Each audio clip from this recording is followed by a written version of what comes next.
Olá, tudo bem? Nós estamos comemorando esta semana 300 aulas do TV Enem. Entre agosto, setembro e outubro a gente vai estar concluindo o programa e começando a nossa revisão. Tudo programado, viu? TV Enem é como se fosse um curso. Não vou nem chamar de cursinho, né? Que é um termo que se popularizou muito. É um curso pré-Enem. Então vamos lá?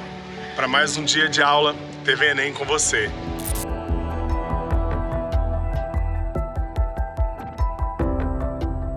Bom, caiu no Enem. Observe essa questão que caiu no Enem, que fala exatamente sobre a câmara escura.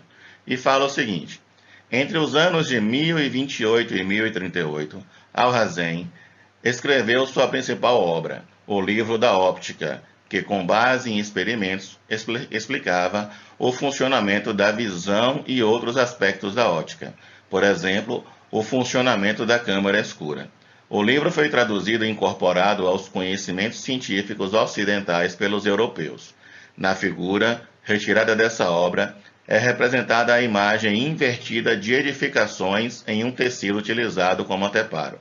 Aí vem a pergunta: se fizermos uma analogia entre a ilustração e o olho humano, o tecido corresponde ao ou a... Vamos ver? Primeiro uma revisãozinha. Observem o olho. Aí em cima, no canto superior direito, tem a íris, tem a córnea, o cristalino, que vamos falar dele mais tarde, que é a nossa lente natural. Tá? Observem a imagem onde está sendo projetada. A imagem projetada lá no fundo do olho, onde nós chamamos de retina. Então, a câmara escura, né, ela nada mais é do que uma imitação do nosso olho. Observem que a imagem no olho ela é projetada na retina, ok? Então, se fizermos uma analogia entre a ilustração e o olho humano, o tecido que estava lá no fundo, ele corresponde à alternativa B, retina. Sombras e alturas. Observem que é possível, sim, calcular a altura de um objeto ou prédio com sua sombra, através de sua sombra.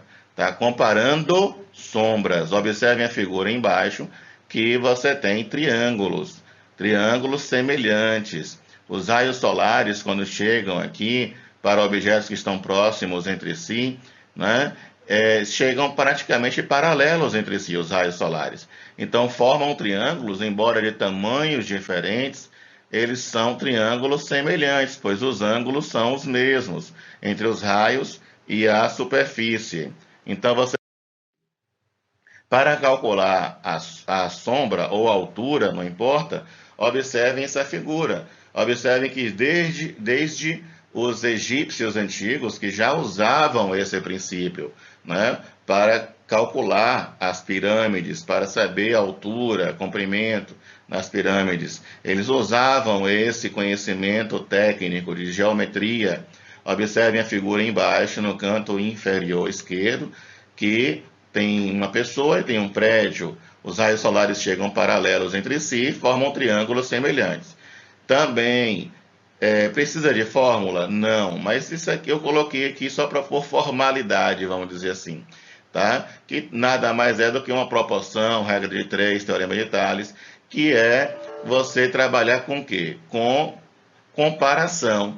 A altura maior está para a sombra maior, assim como a altura menor está para a sombra menor. Tá? Observem aí no Egito Antigo. Tá? Observem aqui que você pode muito bem calcular a altura de um prédio. Observem que tem aqui, olha, um prédio de altura H, né? Uma sombra dele embaixo, estão vendo ali 10 metros. Tem um homem com altura de 1,80 m e a sombra dele tem 0,6 metro, né? Ou 60 centímetros. Então, basicamente, você vai fazer uma comparação, né? Uma proporção. A altura do prédio está para a sua sombra, que é 10. A altura do homem, que é 1,80 m, está para 0,6. Fazendo essa proporção, nós vamos encontrar que a altura do prédio vale 30 metros.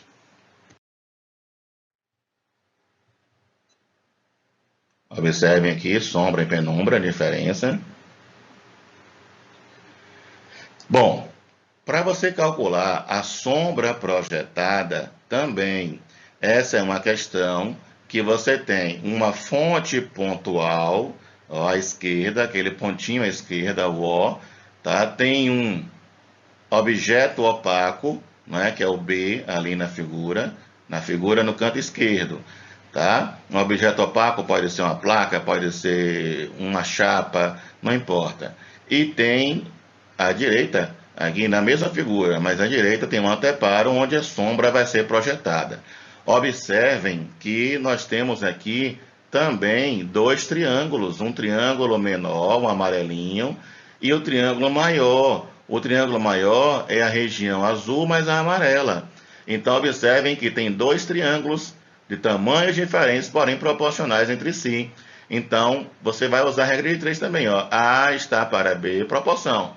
A está para B, assim como A mais C é a altura do triângulo grandão. Está para D, que é a sua base aqui, tá? Regra de 3 também. Ok?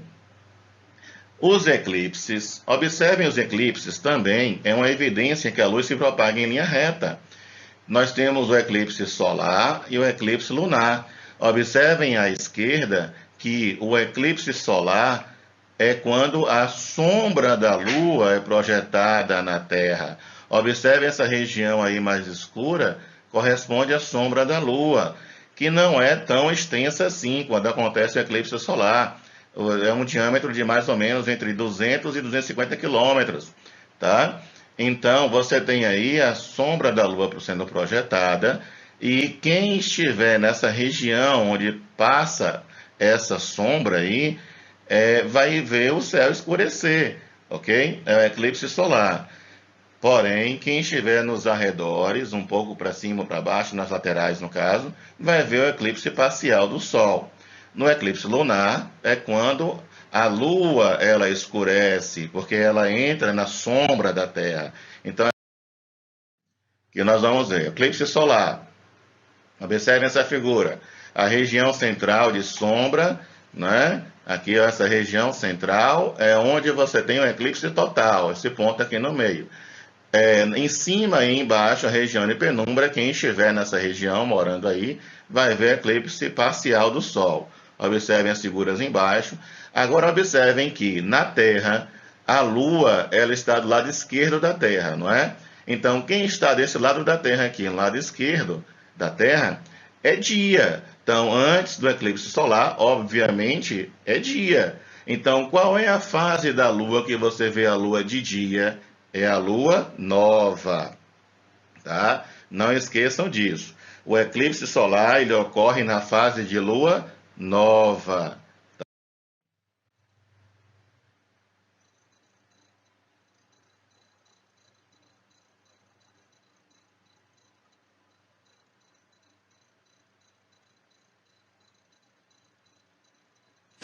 Acabou agora há pouco o mais longo eclipse total do Sol neste século. O fenômeno pôde ser visto numa parte da Ásia e em algumas ilhas do Pacífico. A reportagem é do correspondente em Tóquio, Roberto Kovalik. Quando já era manhã de quarta-feira aqui na Ásia, a Lua encobriu completamente o Sol durante alguns minutos. E o dia ficou escuro. Primeiro no norte da Índia, depois no Nepal, em Bangladesh, Butão, Mianmar, na China e no sul do Japão. Sobre o Oceano Pacífico, o fenômeno alcançou a duração máxima, 6 minutos e 39 segundos. Um eclipse total do Sol tão longo só poderá ser visto outra vez em junho de 2132. Aqui em Tóquio, a Lua encobriu 75% do Sol. Não deu para ver nada, porque estava chovendo. Os japoneses, porém, não poderiam perder essa oportunidade única. Essa multidão toda veio ao Museu de Ciências e Tecnologia de Tóquio para assistir a uma transmissão ao vivo do eclipse do século. O eclipse total acontece quando a Lua se alinha entre a Terra e o Sol. encobrindo a luz solar na parte do planeta que estiver na sombra do satélite. Para muitos cientistas, foi uma oportunidade para testar teorias, como a de que a gravidade da Terra diminui durante um evento como esse. Outros aproveitaram o fenômeno para estudar a corona solar. Seu raio de 695 mil quilômetros é 100 vezes maior que o raio terrestre. Até mesmo o gigante Júpiter não passa de uma bolinha de gude quando comparado ao astro-rei. Veja que a Terra, nossa bela Terra, não atinge nem mesmo as dimensões de uma pulga.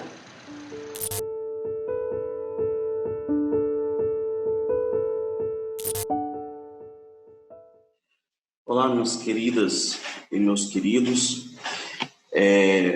Meu nome é Diego Rochac, sou professor de literatura, cantor, compositor, letrista, intérprete e escritor. E hoje nós vamos estar tratando aí sobre a tida literatura contemporânea e os seus principais nomes, seus principais escritores, né? Lembrando que a literatura contemporânea, ou arte contemporânea, alguns definem como pós-modernista, né? Mas o termo mais aceito hoje, e ainda mais tratando do Enem, é a arte contemporânea, né? Um termo genérico, já que é tão difícil compreender o momento atual. Quem sabe nós só vamos realmente categorizar, achar o melhor nome para esse período. Nós só vamos achar o melhor nome para esse período daqui a uns 60, 70, 100 anos, né? Depois que tivermos aí o distanciamento histórico necessário, né? Nós vamos distribuir aqui entre verso, prosa e poesia, né? Os grandes escritores da contemporaneidade, e que, ao mesmo tempo, também caem muito no Enem. Lembrando que a prova do Enem, ela é uma prova extremamente moderna e contemporânea, né? O que cai sempre, cai todo ano, cai todo santo ano, são as vanguardas europeias, o modernismo e a tida literatura contemporânea, arte contemporânea. E aí, gente, nós vamos ter ninguém mais, ninguém menos que o Manuel de Barros. Já o primeiro aí, né?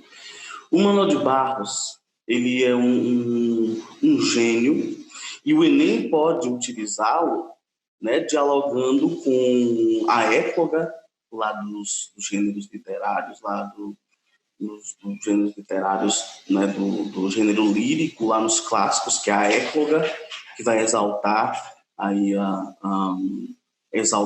enaltecer a natureza, e o Manuel de Barros vai trazer. Só que o Manuel de Barros, ele traz um diferencial, que é o fato dele pegar as pequenas coisas e maximizar, né? Ele vai adorar trazer neologismos, né? Metáforas incomuns, né? Justamente para dar ele tem um poema, por exemplo, chamado Despalavra, né? A literatura é a arte da despalavra, ou seja, trazer a imagem através das palavras, né? A imagem sendo a grande finalidade das metáforas, né? Então, o Manuel de Barros vai trazer essa vida simples do campo, da zona pantaneira, mas de uma forma extremamente criativa, com seus neologismos, com suas metáforas singulares, e trazendo uma poesia fantástica, profunda, reflexiva, mas principalmente de se dar importância às pequenas coisas, né? Aumentar o mundo. Inclusive, ele escreve isso numa de suas poesias. O papel do poeta é aumentar o mundo através de suas metáforas, né? Depois do Manuel de Barros, nós vamos ter ninguém mais, ninguém menos que a Adélia Prado, que já vai trazer um existencialismo aqui, misturado com uma poesia do cotidiano e também aspectos religiosos, aspectos místicos, né? principalmente voltada à questão da religiosidade católica, né? Então ela traz o cotidiano junto com uma poesia reflexiva, também trazendo aí as questões voltadas para suas crenças católicas. Aí o Enem pode estar trabalhando a Adélia Prado, por exemplo, com o Jorge de Lima, lá da geração de 30, do modernismo, o Murilo Mendes, né? Com o próprio Barroco, que é a arte católica por excelência, né? Então, a Adélia Prado, importantíssima. Paulo Leminski, um gênio, queridinho do Enem, né? Nós temos aí esses quatro, Manuel de Barros, Adélia Prado, Paulo Leminski e Arnaldo Antunes são queridinhos do Enem. O Enem adora trabalhar com os textos deles. O Paulo Leminski, ele foi o responsável, um dos responsáveis, né, por popularizar o haikai. Só que o haikai tradicional, né, com 3 versos, metrificado, trazendo a temática de fenômenos da natureza, o Paulo Leminski vai dar uma revolucionada, né?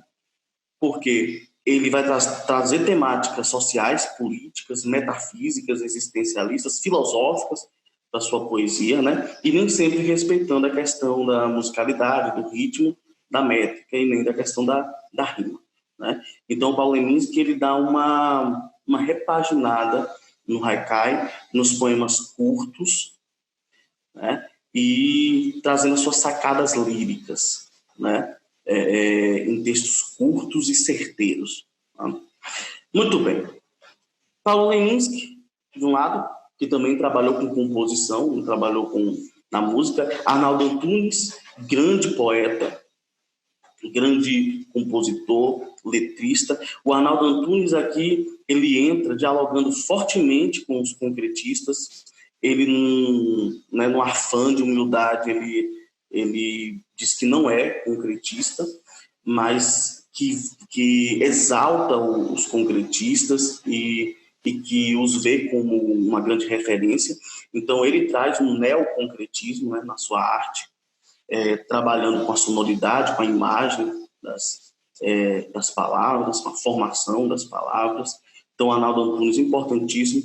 O José Paulo Paes, também, ele mistura elementos na contemporaneidade, elementos barrocos, né, e árcades também.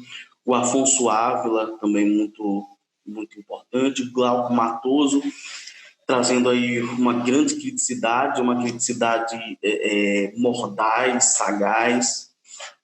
Na prosa, nós vamos ter um monte de gente aí, só que vamos focar em alguns pontos aí. Nós vamos ter a Lígia Fagundes Telles, importantíssima. A única mulher, a única escritora brasileira a ser indicada para o Nobel de Literatura. Ela perdeu para o Bob Dylan, né? Fantástica, a reflexividade, a crítica social, política, um texto extremamente bem trabalhado, né? Descritivo, minucioso, às vezes metafórico. A Lígia Fagundes Telles traz de forma bem profunda a psique feminina, né? A mente profunda, né, do universo feminino. Tá? Rubem Fonseca, importantíssimo aqui, ele que é o grande representante do brutalismo, uma geração ali da década de 80, que vai trazer a realidade nua e crua, extremamente violenta, para expressar a decadência moral e ética da humanidade. São todos autores que o Enem adora, tanto na poesia quanto na prosa. A própria Hilda Hilst, que o Enem gosta também, Radon Assar, Lavoura Arcaica. O pessoal adora também o Dalton Trevisan, né? Tem aí por conta das crônicas, né? Tem lá o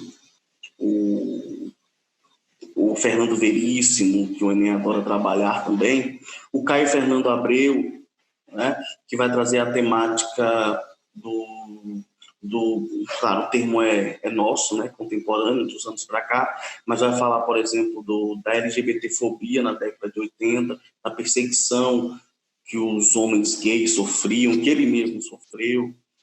Na dramaturgia, nós vamos ter o Ariano Suassuna, eu vou deixar para o próximo vídeo, né, que nós vamos trabalhar especificamente sobre ele, mas nós vamos ter aqui ninguém mais, ninguém menos que o Nelson Gonçalves.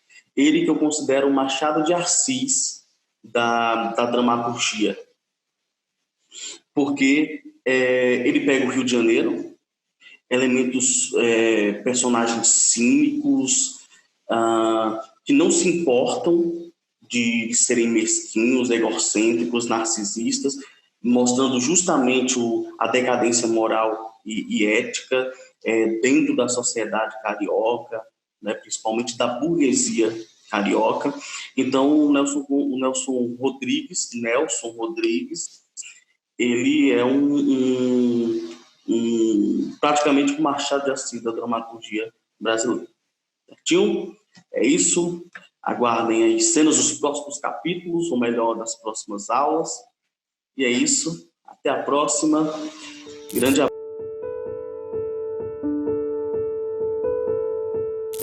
Oi, gente, tudo bem com vocês? Meu nome é Fernanda Ruth, eu sou psicóloga e hoje quero conversar com vocês sobre atenção plena.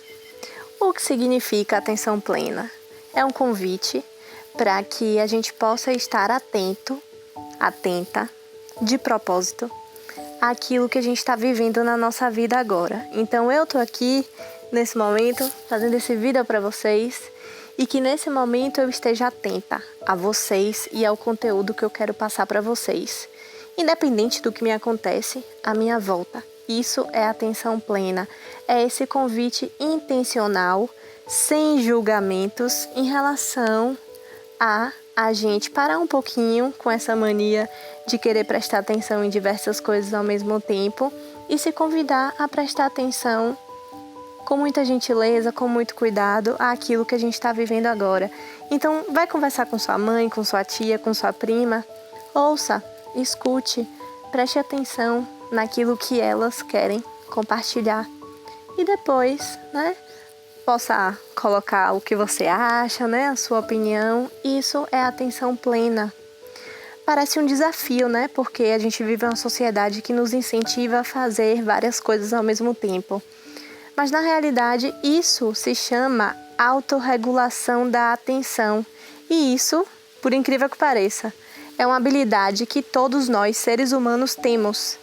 A gente só precisa explorar, a gente só precisa incentivar que a gente esteja com atenção plena em nossas atividades e a gente, se quiser, experimentar essa possibilidade. É um convite que eu faço para vocês, para que vocês possam ter uma qualidade de atenção nas atividades de vocês de uma forma mais presente. Não sei se vocês já ouviram essa frase, mas é viver o momento presente, é viver o aqui e agora. É estar presente no que acontece agora na sua vida. Ainda que existam preocupações do passado que interferem, que fazem a gente ficar angustiado, estressado, ansioso, ou preocupações vindas do futuro, de e se no dia da prova do meu vestibular acontecer isso, e se tal coisa, né? Esse planejamento em relação ao futuro que às vezes acontece, a gente experimentar, trazer a nossa atenção ao que está acontecendo agora, porque a vida, na realidade, é o que acontece agora, é o agora, é nesse momento. Então eu deixo esse convite para vocês. Prestem atenção no que acontece agora na vida de vocês. E se quiser experimentar mais essa possibilidade, acessa lá, @tempoproagora. Um beijo.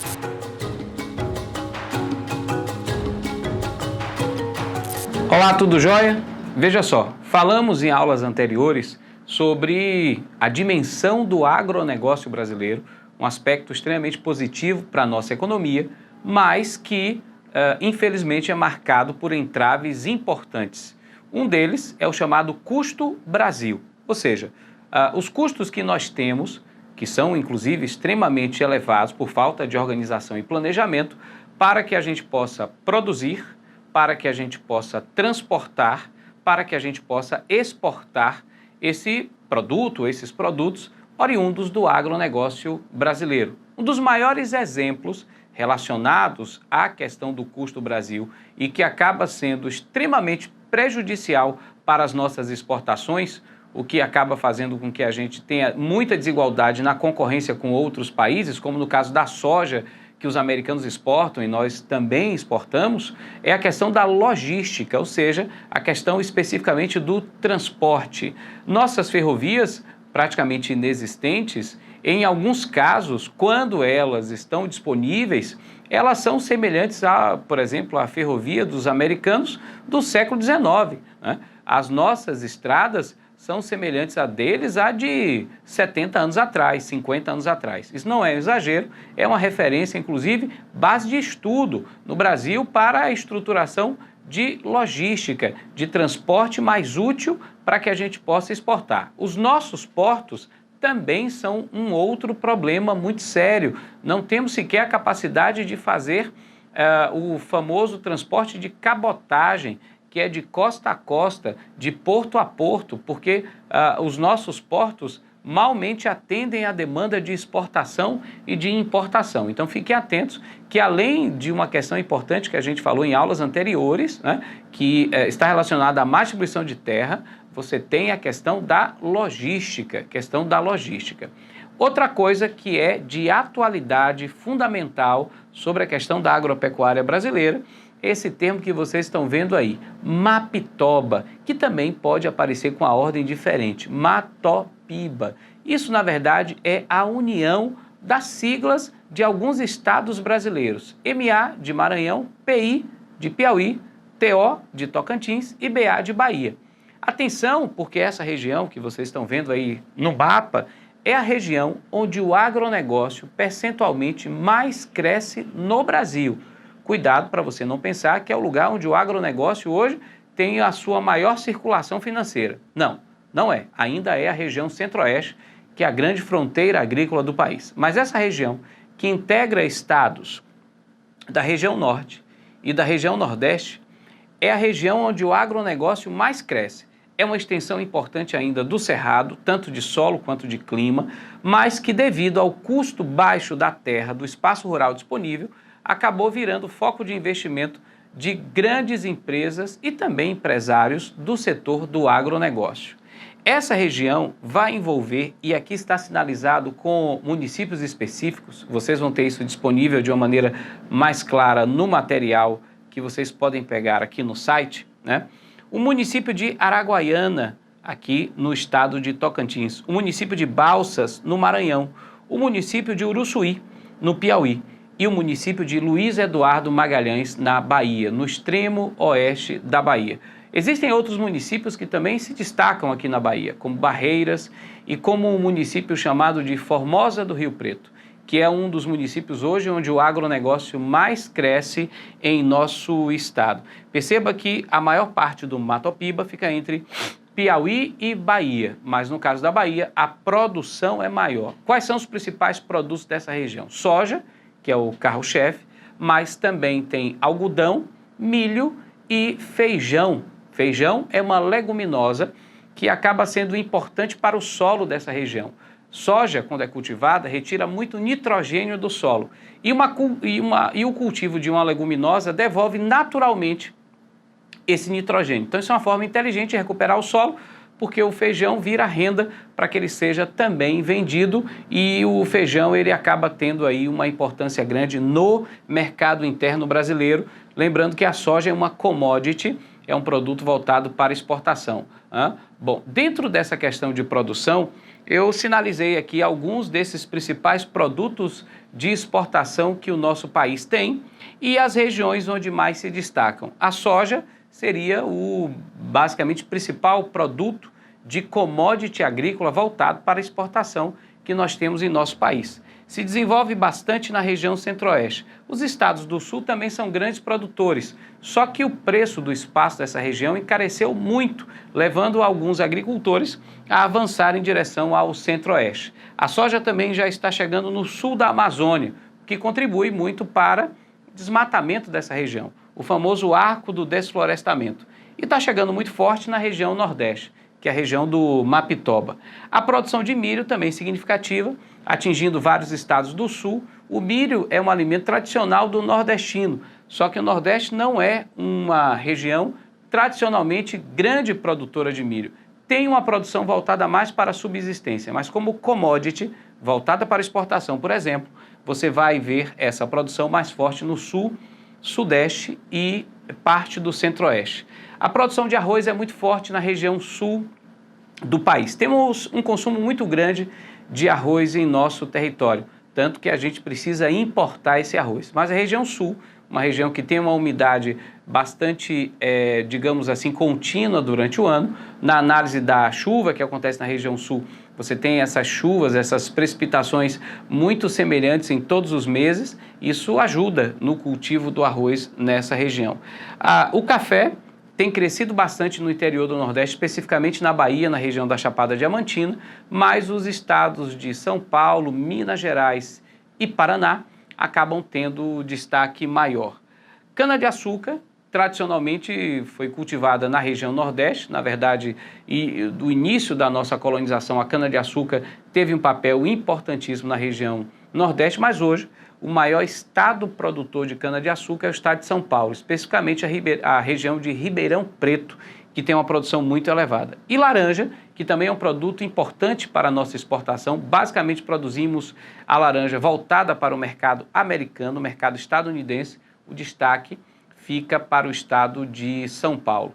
Mas, além da agricultura, a gente também tem que sinalizar a pecuária. O Brasil é hoje o maior exportador de proteína do planeta. Nós somos o maior exportador de carne bovina e o maior exportador de carne de frango do mundo. Os principais rebanhos que nós temos no Brasil, os rebanhos de gado que nós temos no Brasil, bovino, equino, bufalino, caprino, mas o bovino é o carro-chefe. O Brasil tem uma população hoje de pouco mais de 200 milhões de habitantes e tem uma quantidade de gado bovino que supera 300 milhões. É quase uma vaca e meia por habitante. Então, nós temos uma produção realmente significativa. A produção agropecuária no Brasil tem, assim, como pontapé inicial, o final do século XVII, o início do século XVIII, quando o gado no interior do Nordeste passa a ser criado. Mas, depois, ele avança bastante para o sul e hoje a região centro-oeste e o sul da Amazônia se destacam muito na criação do gado bovino. No Nordeste, a gente tem um gado caprino também muito grande, até porque é adaptado à questão da semiaridez do Nordeste brasileiro, ok? Então fique atentos aí a essas dicas, principalmente sobre essa estruturação da produção no Brasil, viu? E na sequência a gente se encontra para falar da questão da terra, especificamente sobre isso, ok? Até a próxima.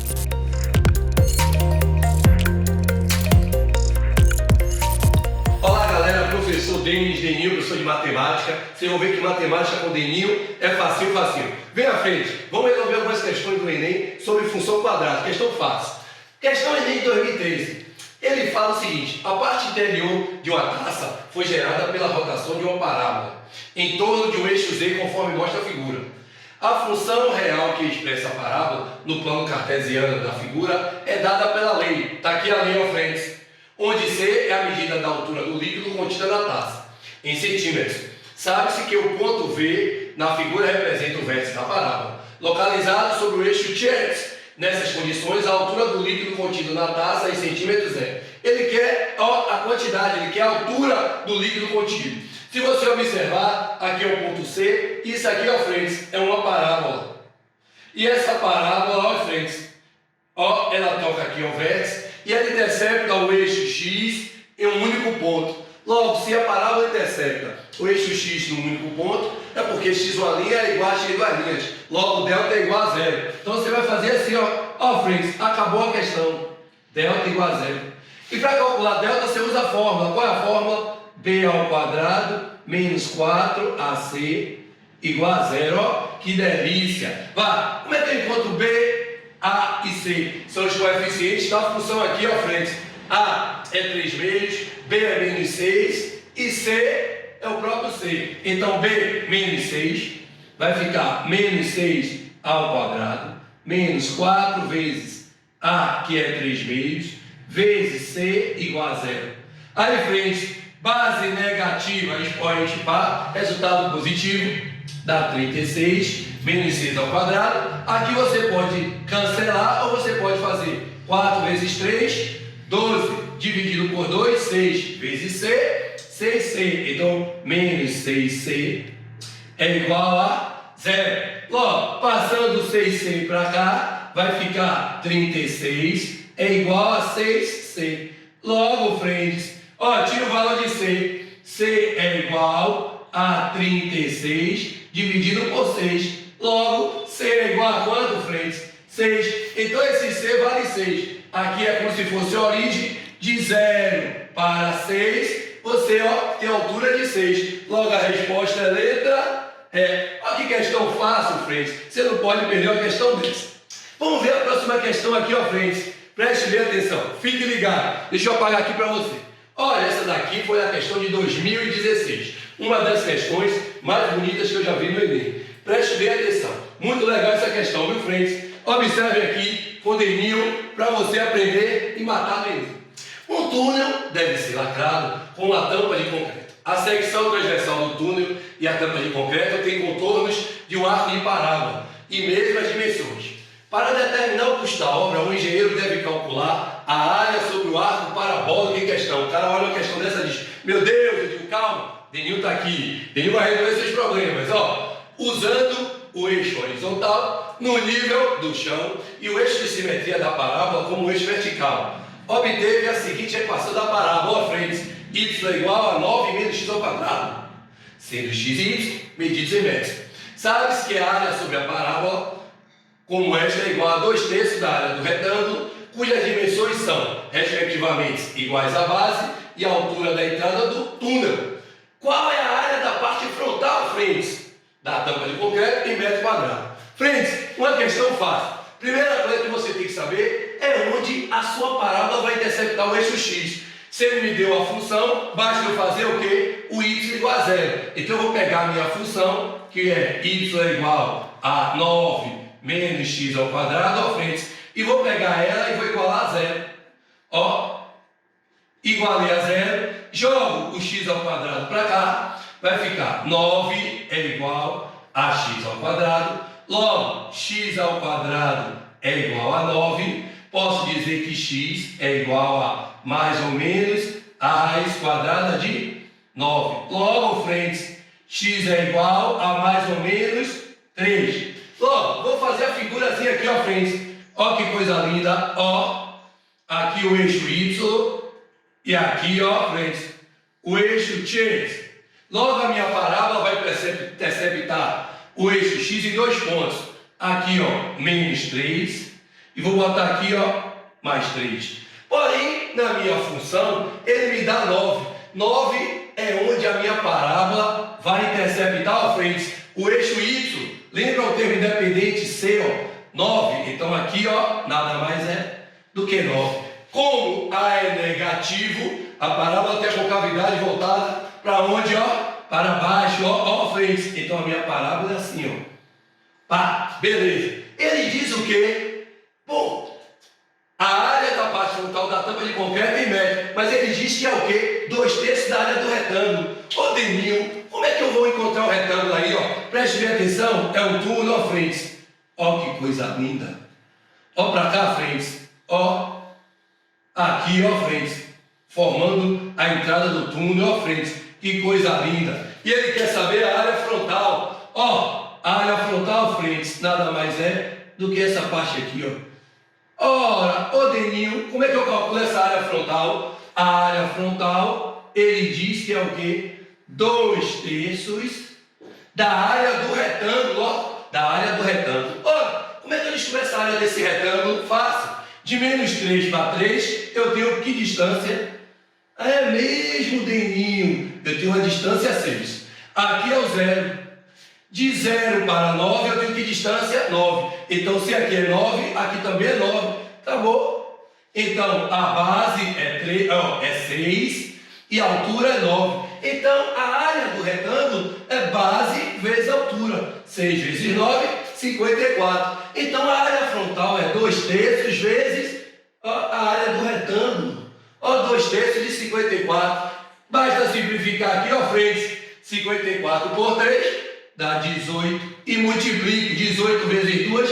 Qual é a área frontal, Freires? 36 metros quadrados. Ora, Freire, letra C. Sucesso absoluto. Isso é fácil.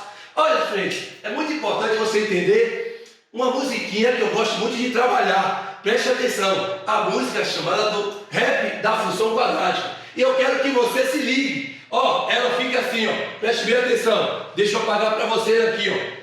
A coisa é legal. Olha só, olha aí que coisa linda.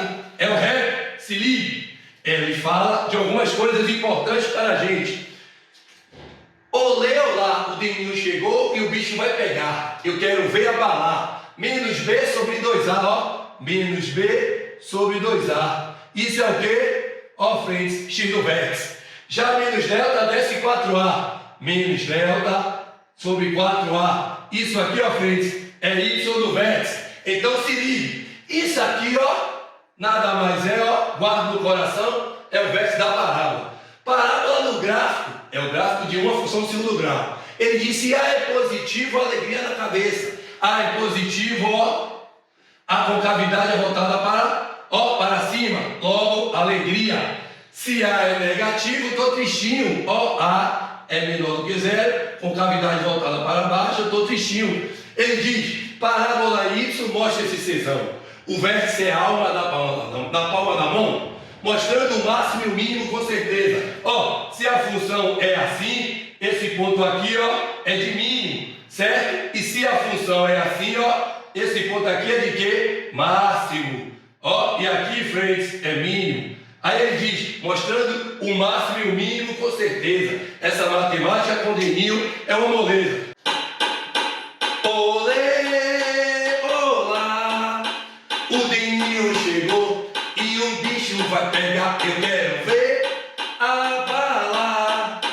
Menos B sobre 2A. Oiê, já menos delta desce 4A. Essa fórmula do vértice, vocês vão se ligar. A aula do Denis é pura sensação. Parabola no gráfico, se liga, meu irmão, vai. Se A é positivo, alegria na cabeça. Se A é negativo, tô tristinho, que dureza. Parabola Y, mostra esse Czão. O vértice é a alma, na palma da mão, mostrando o máximo e o mínimo com certeza. Essa matemática com Deninho é uma moleza, frente. Um beijo no coração e até a próxima.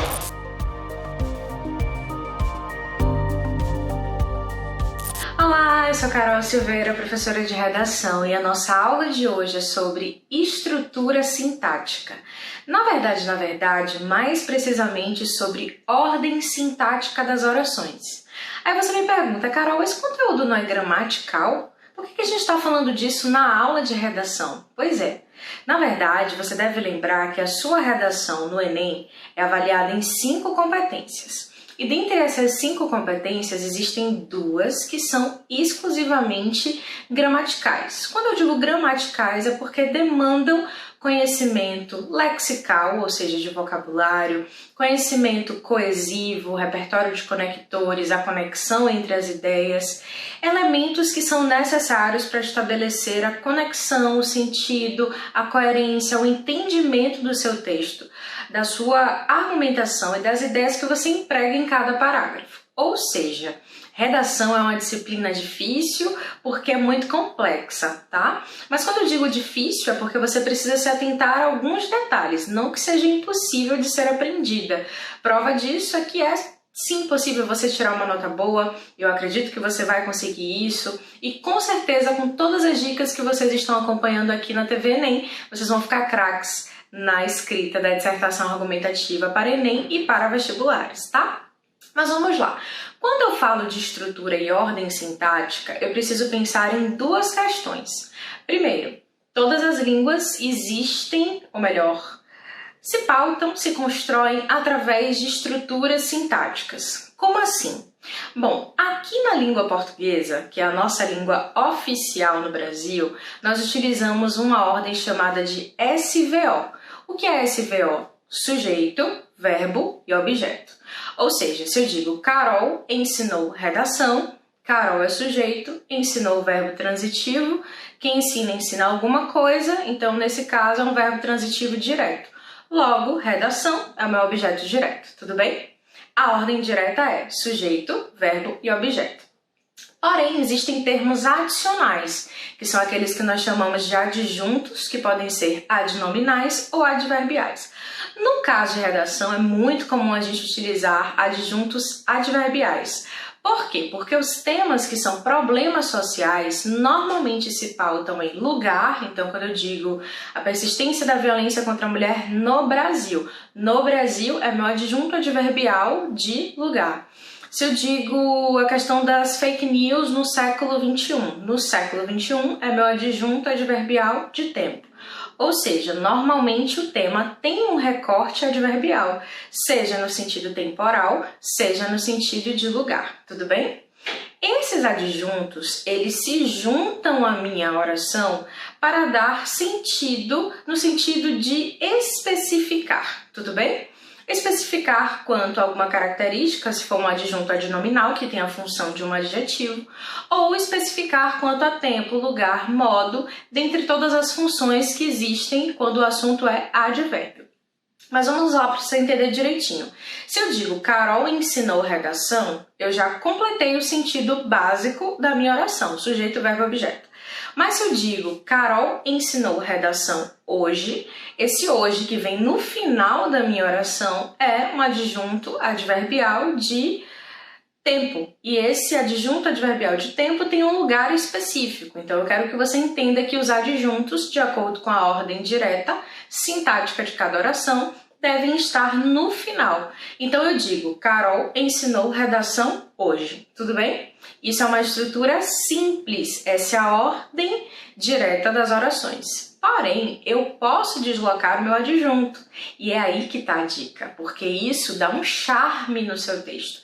Isso dá esteticamente um efeito interessante na sua redação. Então observe que eu estou dizendo a mesma coisa. Carol ensinou redação hoje e hoje Carol ensinou redação.